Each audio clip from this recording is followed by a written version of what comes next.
New to Miami and need water service ASAP? Picture this. You've just survived the utter stress of moving into your beautiful new home. You're exhausted, you're unpacking endless boxes, you go to wash your hands, and nothing. Not a drop. There is absolutely no running water. It's an incredibly frustrating scenario, and honestly, it happens way more often than you'd think.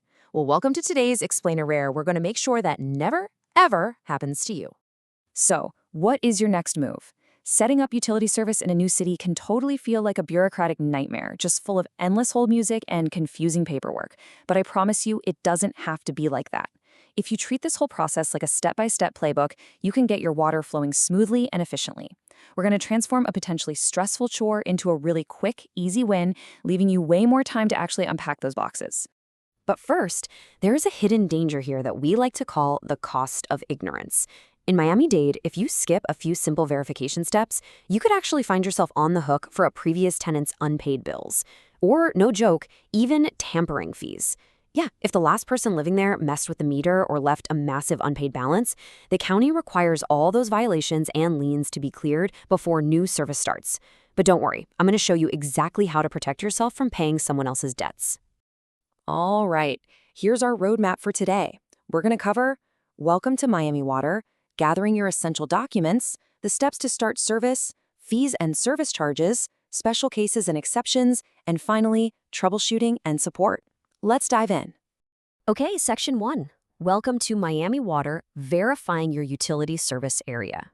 Because Miami-Dade is quite literally chopped up into different zones, your very first critical action is to use the County Property Appraiser database to verify your provider. If it turns out to be the Miami-Dade Water and Sewer Department, or MDWASD, you're joining a massive network serving about 2.4 million residents. And because of this huge footprint, they rely on a highly digitized remote system for onboarding. But keep in mind, while they do cover a huge portion of the county, certain municipalities operate entirely differently, which we'll get into a bit later.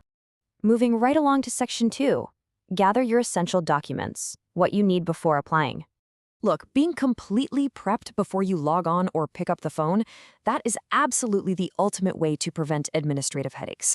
So the absolute most crucial point on this checklist is your proof of occupancy. You'll definitely need a valid government-issued photo ID and your exact service and mailing addresses. But your signed lease agreement, your closing statement, or a notarized letter from the property owner, that is your magic key. Remember those past debts we just talked about?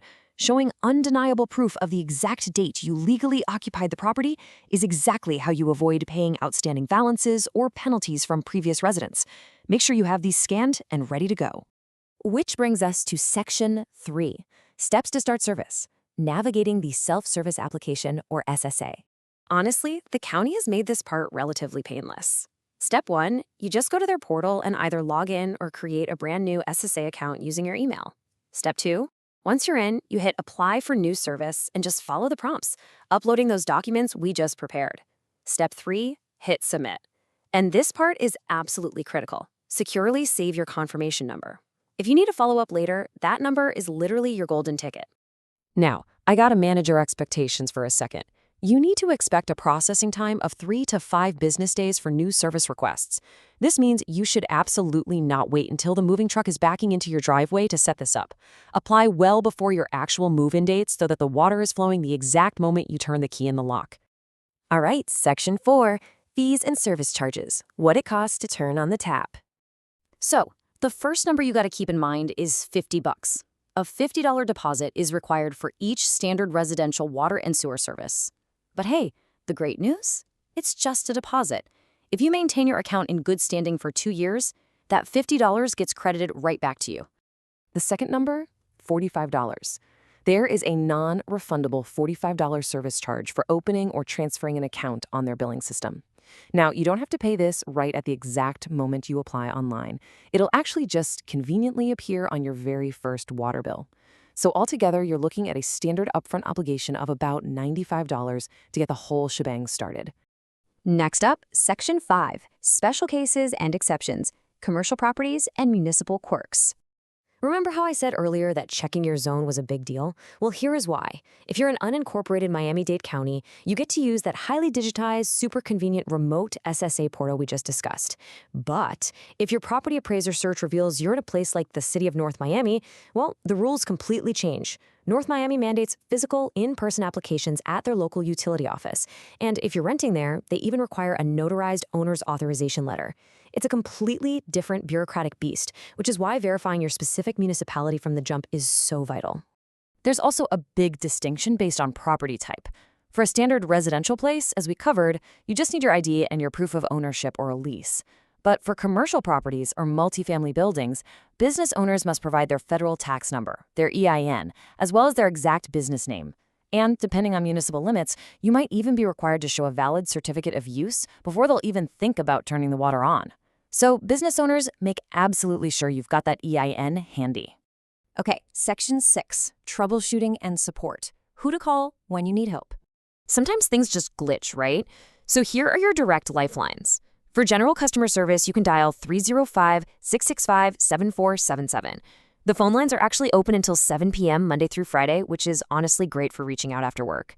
If you're the kind of person who needs to handle things face-to-face, you can visit their full-service centers like the Douglas Building on Southwest 30th Ave or the MLK Plaza, and those are open until 4:30 p.m.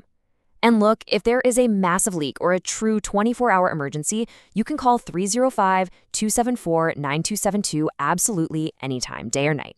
Oh, and I want to share a really fantastic privacy pro tip hiding in the county's fine print. In Florida, utility account info is generally considered public record. However, Florida Statute 119.071 provides a specific exemption for certain individuals, like law enforcement officers or judges, to keep their information from being disclosed. If you happen to qualify for this exemption, you can fill out a permanent address blocking form with MDWASD to keep your home address completely private. Pretty cool, right? Okay, let's wrap this up with a quick mental checklist so you know exactly what to do next. First, verify your service zone to see if you fall under MD-WASD or a specific city like North Miami. Second, gather your ID and that crucial proof of occupancy so you can block out any old debts. Third, use the online SSA portal to apply 3 to 5 days before your big move. And fourth, expect a $50 deposit and a $45 service charge. Just a quick disclaimer before we go. While this explainer provides a highly accurate roadmap based on current county data, local government policies, specific fees, and operating hours can and definitely do change. So, always double-check the official Miami-Dade Water and Sewer Department resources to confirm the latest requirements before submitting your application. So now you've got the playbook. You can bypass the headaches, avoid previous tenants' debts, and smoothly transition right into your new home. Gather those documents and get your Miami water flowing. But, it kind of makes you wonder, if getting the water turned on has this many hidden rules, what other bureaucratic hurdles are hiding in plain sight in your new city? Stay curious, and we'll see you in the next explainer.